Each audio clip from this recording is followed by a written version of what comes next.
Get out. This is my son's house, Patricia screamed, tossing my clothes down the stairs. Her face was red with fury. I've put up with you for 5 years, but I've had enough. Pack your bags and leave.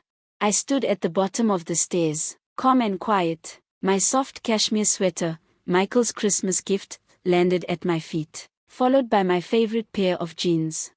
This is my house too, I said softly, picking up my things. Michael and I bought it together. Patricia let out a cruel laugh. Oh, honey, is that what you think? Michael bought this house before he even met you. You're only here because he lets you stay. I knew that wasn't true. I had the documents to prove it, but I didn't argue. Instead, I folded my clothes neatly and put them in my bag. My name is Emma Davis. I'm 32, and today, while my husband was away on a medical mission in Guatemala, my mother-in-law was throwing me out of my own home. Michael, a skilled surgeon, had left 2 weeks ago. Patricia moved in, saying she wanted to help out while he was gone. I had a bad feeling from the beginning. Patricia never liked me. She thought Michael deserved someone more successful than an art teacher. But throwing me out like this, that was a new level. I already spoke to Michael, Patricia said smugly, coming down the stairs. He agrees with me. He's been wanting to tell you, but he's too soft. I paused. Patricia was a manipulator and a good liar, but something felt off. Her hands were trembling slightly, and she wouldn't meet my eyes. Really? I asked. That's strange. I got an email this morning saying the satellite phone at Michael's camp has been down for 3 days. For a split second, she froze, then she recovered. He called before that. I've been planning this for a while. I didn't believe her. Something had rattled her. Then I remembered, yesterday, I caught her rummaging through Michael's office. This is about those papers you were searching for, isn't it? Her face went pale. I don't know what you're talking about. I was just tidying up. Sure, I said, zipping my bag. That's why you tore through every drawer and folder, because you were tidying. Months ago, I installed a small security camera in the office. Every time she visited, things got moved around. Michael thought I was being paranoid, but I wanted proof. You had no right to spy on me, she snapped. This is why you need to leave. You're unstable. Michael will see that. I slung my bag over my shoulder, grabbed my laptop, and took the small box of watercolors Michael brought me from Florence. I'll come back for the rest of my things later. Don't bother, Patricia snapped. I'll change the locks. And don't try contacting Michael. I'll tell him the truth about you. I glanced back. Patricia stood in the foyer, smug and satisfied, but in the mirror behind her, I spotted something, my USB drive labeled security footage still sitting on the table. Goodbye, Patricia, I said calmly. See you soon. As I drove away, I smiled. She thought she had won. She didn't realize I'd been preparing for this moment for a long time. I pulled into the Golden Grove Hotel. I'd booked a room there yesterday after catching her snooping. She had been muttering about those damn papers. Clearly, she was desperate to find something. Inside the hotel room, I opened my laptop and accessed my cloud storage. I had backed up every document, bank records, legal papers, even emails. Then I reviewed the security footage. There she was, digging through Michael's office, growing more frustrated each minute. Of course she didn't find anything, because the documents weren't there. I picked up the phone and called my lawyer. Hey, David, I said, remember that plan we talked about? It's time. She finally made her move, he asked. Yes, she threw me out and claimed Michael was behind it. And the documents she wanted? Safe in the deposit box. She has no clue. Perfect, David said. Give me 24 hours. And Emma, rest up. Things are about to get very interesting. I lay back on the bed, staring at the ceiling. Patricia thought she had won. But sometimes, the best revenge is letting them think that, right before you take everything back.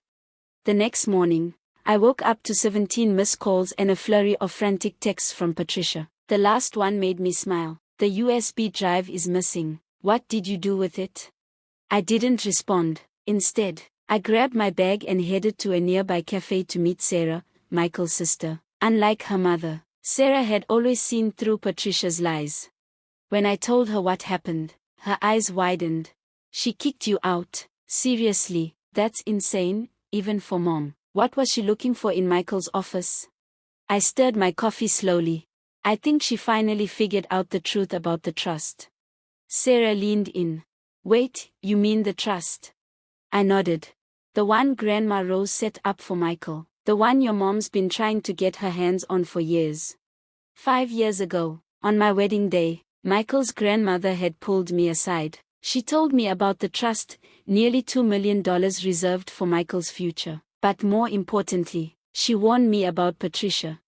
Patricia thinks I don't know, Grandma Rose had whispered, but she's been pressuring Michael to sign it over to her for years. Promise me you'll protect it. I had promised, and I'd kept that promise, especially after Grandma Rose passed away. Sarah sighed. Mom's been obsessed with that trust since the funeral. She keeps claiming there are documents that give her control. There aren't, I said firmly.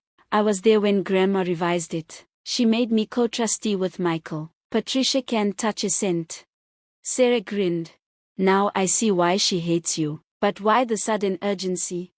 Because Michael turns 35 next month. The trust becomes fully accessible to him. Patricia's almost out of time.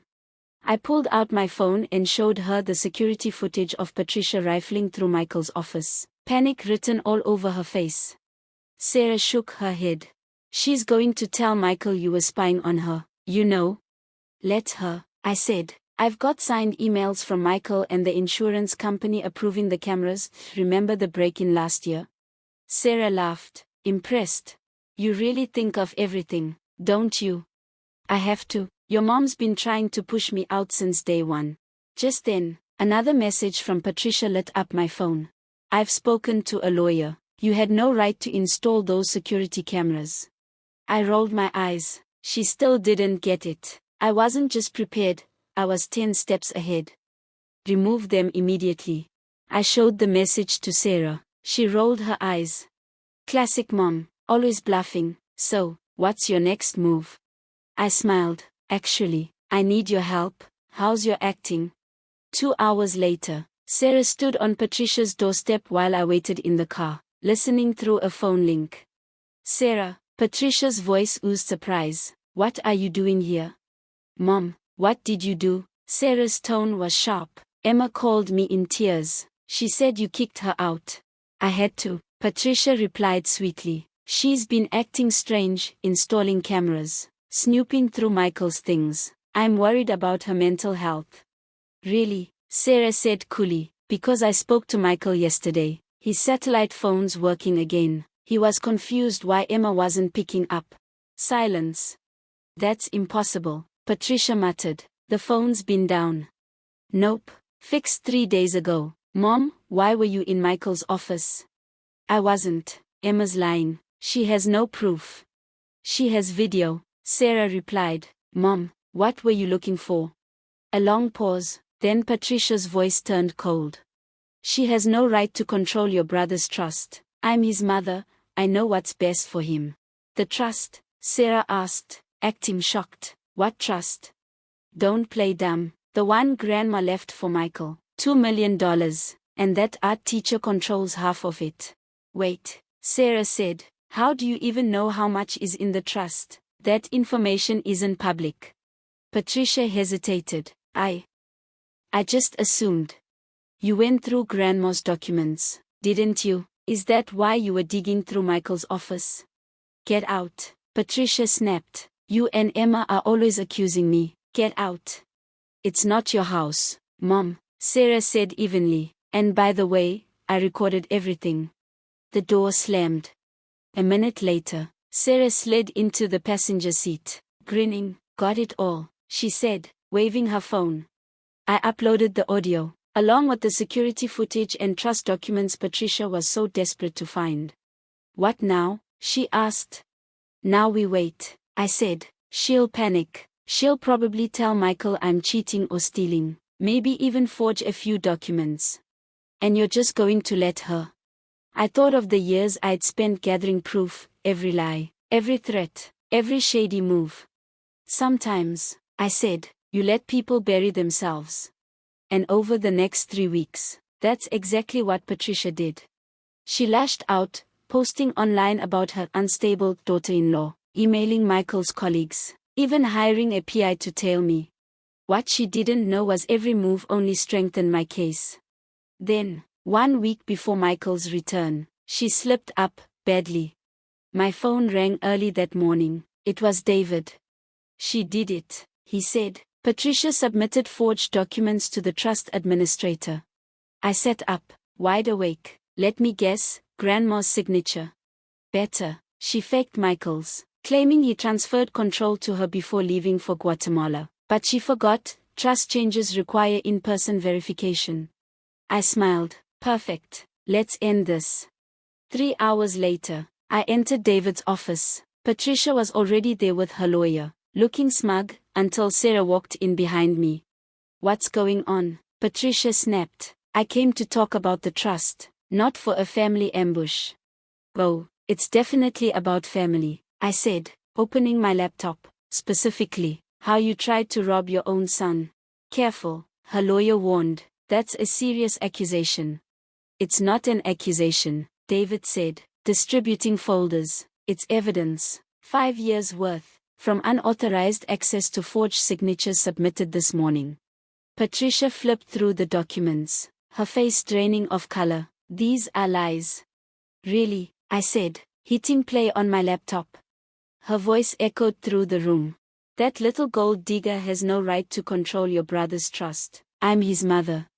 No one said a word. She had just buried herself. I looked her dead in the eye.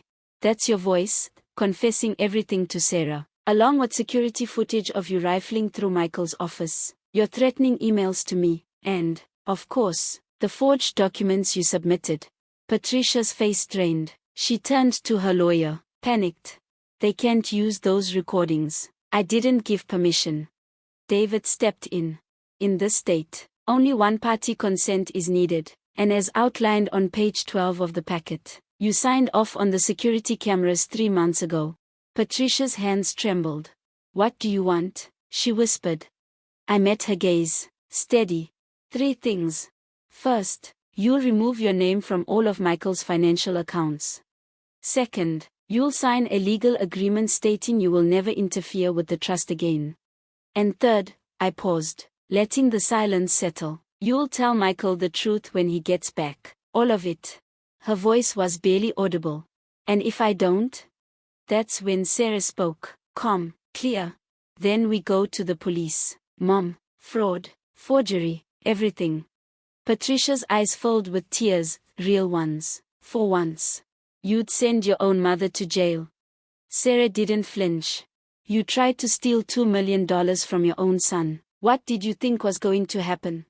2 days later, I moved back into my house. Patricia was gone, no goodbye, no note, just silence. She'd taken her things, and with them, her web of manipulation. I spent the next few days putting things right, restoring the photos she had taken down, airing out the rooms she'd poisoned with tension, and reassembling my art studio. When Michael returned, sun-kissed and exhausted, we met him at the airport. Patricia was there too. The moment he saw her face, he froze. Mom, he said cautiously, what's going on? She looked at me, then Sarah, then back to her son. I have to tell you something, she said softly, about what I did while you were gone. That night, after she confessed and left in tears, Michael and I sat quietly in the living room. He stared into the distance, shaken. I can't believe she tried to steal from us, he said. All this time, I thought you were overreacting. I knew you had to see it for yourself. I told him, that's why I documented everything. He pulled me close. You know, Grandma was right about you. The day before our wedding, she told me you were stronger than anyone realized, that you'd protect this family better than I ever could. I smiled at the memory of Grandma Rose, her quiet strength, her foresight. Her final gift wasn't just the trust, it was her warning, her wisdom. Michael went on.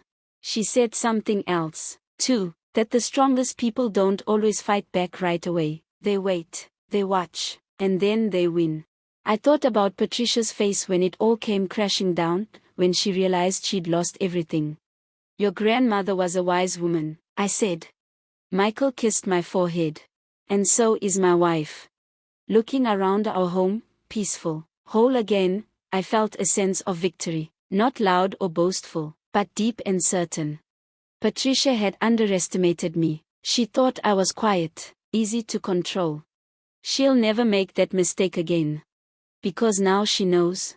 Sometimes, the quietest one in the room is the one who wins.